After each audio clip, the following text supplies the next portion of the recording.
For more than a decade, the West believed there was one line China could not cross, one machine it could never build, one technology that kept global power firmly in Western hands: extreme ultraviolet lithography. Without it, there is no advanced AI, no cutting-edge smartphones, no modern weapon systems, and only one company on Earth could make it: ASML.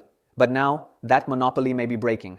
According to a detailed investigation by Reuters, Chinese scientists have quietly completed a prototype EUV machine inside a high-security facility in Shenzhen. Not a concept, not a simulation, a real machine, generating real EUV light. That single detail matters more than anything else, because generating EUV light is the hardest barrier in all of semiconductor manufacturing. It's the step even experts believed China was 10 to 15 years away from mastering. Yet here we are. For years, the United States and its allies relied on export controls to hold China back.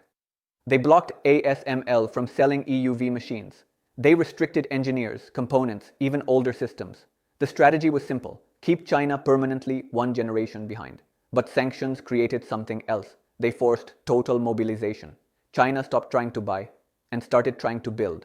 This effort has been compared, even by Western analysts, to a modern-day Manhattan Project. Former ASML engineers working under aliases, research teams isolated from one another, entire facilities operating in secrecy. And at the center of it all, companies like Huawei, coordinating talent, funding, and state-level research across the entire supply chain. Even ASML's own leadership once warned about this risk. The more you block access, the more you push China to never depend on you again. That concern was echoed by Jensen Huang, who repeatedly cautioned that technology bans don't freeze progress, they redirect it. Now, China doesn't need to beat ASML at perfection. It only needs something good enough: military systems, AI, training networks, sovereign computing. Those don't require the smallest possible chip. They require independence. If China commercializes this EUV system, even at lower efficiency, export controls lose their power. Not immediately, but permanently. This isn't just about chips. It's about whether technological denial still works in a world where knowledge spreads faster than borders can stop it. And history tells us one thing: once a capability is proven possible, it never stays exclusive for long.